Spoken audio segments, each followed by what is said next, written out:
चिन्ना सपने में बिस्तर गीला कर देता है। वो अचानक जग जाता है। उसका पेशाब बहकर उसकी मम्मी के मुंह में चला जाता है। चिन्ना अपने कपड़े उतारता है, पेशाब को साफ करता है, फिर कपड़े को राइस कुकर में छिपा देता है। इस तरह कोई भी उसे पेशाब करते नहीं देखता।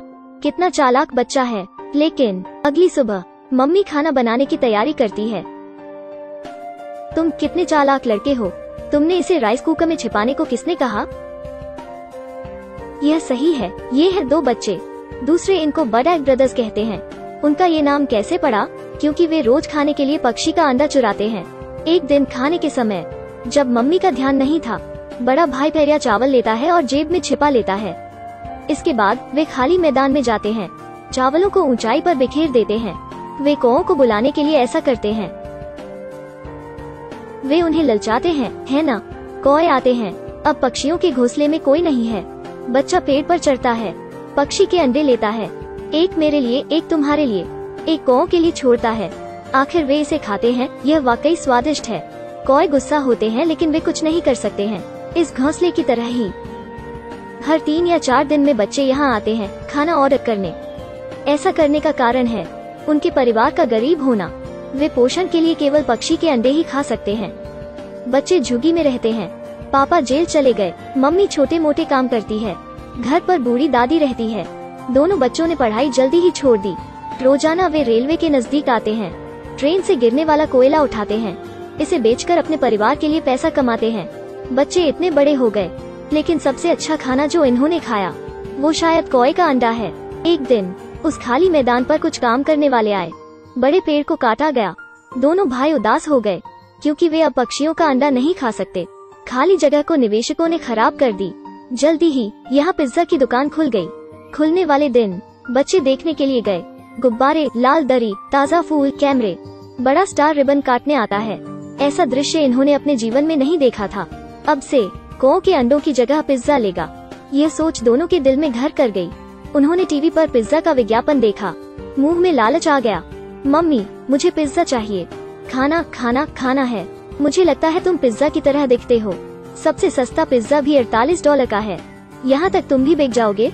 ठीक है, मुझे फिर भी इसे खाना है। दोनों भाई नाराज हो गए, घर से बाहर चले गए। पिज्जा डिलीवर करने वाले से मिले, वो चला गया। जल्दी ही दोनों के बीच सहमति हुई। दोनों भाइयों ने उसे रास्ता दिखाया और उसने इन्हें पिज्जा दिखाया। यह लुक उनके दिल में बस गया। सुंदर कलर और चीज के साथ स्वादिष्ट फ्लेवर। दोनों बच्चे कल्पना में खो गए। आह, इसकी सुगंध कितनी अच्छी है। डिलीवरी वाले लड़के ने उनके हाव भाव देखे। वो इतना डर गया कि वो तुरंत भाग गया। पिज्जा का एक लीफलेट छोड़ गया। बच्चे लीफलेट को लेकर घर गए। दादी ने देखा, तुरंत कहा, क्या यह पायसा नहीं है? मेरी तरफ देखो, इसे बनाते हैं। दोनों भाई सामान लाने गए। दादी ने सब्जी काटना और पाई को बेक करना शुरू किया। विज्ञापन में जैसा दिखाया वैसा किया। जल्दी ही पाई बन गई। खुशबू थोड़ी अलग थी। चीज भी खींचा नहीं जा सकता था। चलो इसे चखते हैं। ओह, ये तो बेकार सा है। बच्चों को लगा कि उन्हें मूर्ख बनाया गया है। सपने को हकीकत में बदलने के लिए वे पिज्जा खरीदने के लिए पैसे बचाने लगे। लेकिन केवल कोयला उठाने से वे एक महीने में $48 नहीं कमा सकते हैं। उन्हें रेलवे स्टेशन पर काम करने वाले एक अंकल से मदद मांगनी पड़ी। अंकल ने लीफलेट को देखा। वे वाकई इसे चाहते हैं। वो तुरंत उन्हें एक सीक्रेट बेस पर ले गया। यहाँ टूटे कोयले का पहाड़ सा है। दोनों बच्चे बहुत खुश हैं। उन्होंने कई बैग उठाए। जब बैग भर गया तो इसे जेब में रख लिया। सब बेचने के बाद आखिर उन्हें $48 की कमाई हुई। पिज्जा उनकी आंखों के सामने था। जब वे पिज्जा की दुकान पर गए, गार्ड ने उन्हें रोका। इतने गरीब लेकिन पिज्जा खाना चाहते हो? भाग जाओ। गरीबी के कारण उन्हें दुकान में घुसने नहीं दिया गया। पिज्जा की दुकान सुंदर और चमकदार है। गंदे बच्चों का यहाँ क्या काम? दोनों भाई निराश हो गए, लेकिन उन्होंने हार नहीं मानी। अंकल से सलाह लेकर वे सच जान गए। लोग कपड़ों को देखते हैं, घोड़ा काठी को देखता है। ऐसे गंदे कपड़े पहनकर हर कोई जान जाएगा कि तुम झुग्गी के बच्चे हो। कपड़े नए पहनने पड़ेंगे। उन्होंने महसूस किया कि पिज्जा खाने के लिए उन्होंने फिर से पैसे बचाना शुरू कर दिया, नए कपड़े खरीदने के लिए। लेकिन पैसे कैसे कमाएं?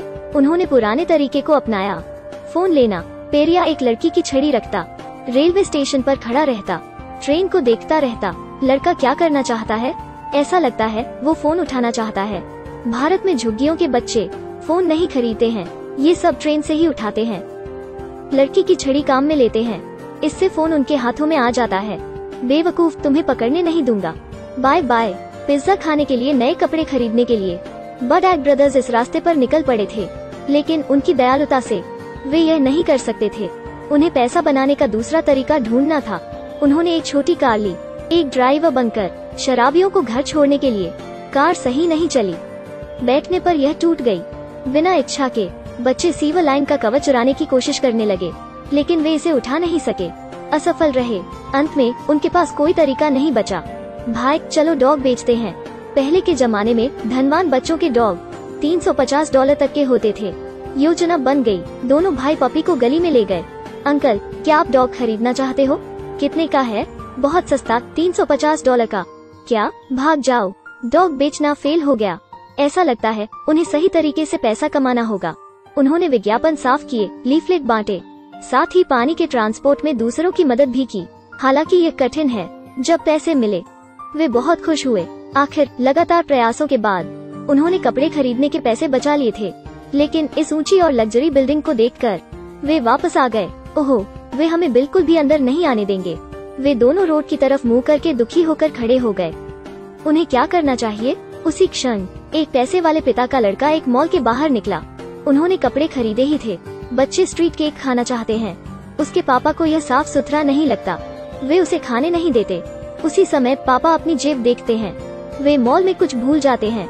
वे उसे लेने के लिए दौड़ते हैं। उसकी टिकिया खाने की इच्छा को देखकर पेरिया को एक आइडिया आता है।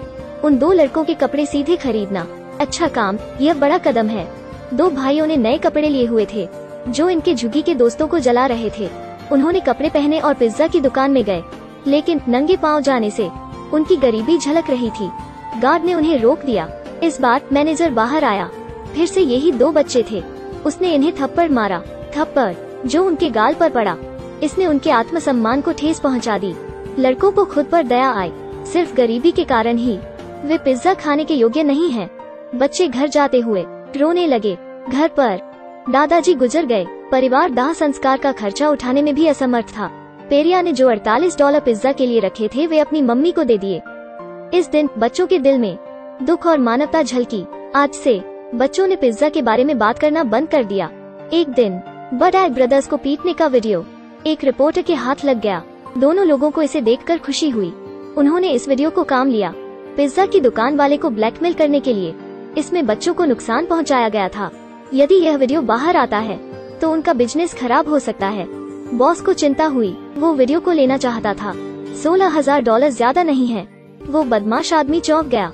वो केवल $800 चाहता है। इस बार लालच बढ़ गया। भाई, वे कितना देंगे? $960। भाई, तुम बहुत अच्छे हो। उस आदमी ने अपने नए कपड़े पहने, खुशी से पैसे लेने गया। लेन देन के बाद समाचारों में बच्चे को पीटते हुए दिखाया जा रहा था। ऐसा लगा उसके साथी ने $1120 के कारण वीडियो मीडिया को बेच दिया। भाई, क्या मैं सही कर रहा हूँ? तुम बेवकूफ हो। जो खबर प्रसारित हुई उसने पूरे देश को चौंका दिया। वो झुग्गी में रहने वाला अचानक सुर्खियों में आ गया। रिपोर्टर उसका इंटरव्यू लेने आया। दोनों भाइयों ने टीवी पर खबर देखी, सोचा कि उन्होंने बड़ी गलती कर दी। जल्दी से वे भाग गए। इस समय उनकी मम्मी को पता चल गया कि उसके बच्चों को पीटा गया था, लेकिन उन्हें वे नहीं मिले। चिंता में वे रोने लगी। अगले दिन पुलिस आई। आखिर नदी के किनारे बच्चे मिले। दोनों भाई माँ से लिपट गए। बच्चे बहुत डरे हुए थे, लेकिन फिर भी उन्हें कार में बैठने को कहा गया। बच्चों को पिज्जा की दुकान में ले जाया गया। इस समय दुकान के बाहर लोगों की भीड़ थी। गुब्बारे, लाल दरी और कैमरे। यह इसके उद्घाटन जैसा ही दृश्य है। दो नंगे पांव वाले बच्चों पर सबकी नजर थी। इन्हें बॉस ने रेस्टोरेंट में आमंत्रित किया था। बॉस ने बच्चों को कहा, जब भी तुम यहाँ आओगे तुम्हें हमेशा फ्री में पिज्जा मिलेगा। यह उसका इनाम है, हर किसी को एक बड़ी बात दिखाने के लिए। लेकिन बच्चों को नहीं पता, आखिर वे अपने सपनों का पिज्जा खा सकते हैं। फिर भी एक निवाला लेते हुए उन्हें अजीब लगा। उन्होंने कहा, यह उतना स्वादिष्ट नहीं है जितना सोचा था। दादी माँ की रेसिपी जितना स्वादिष्ट नहीं।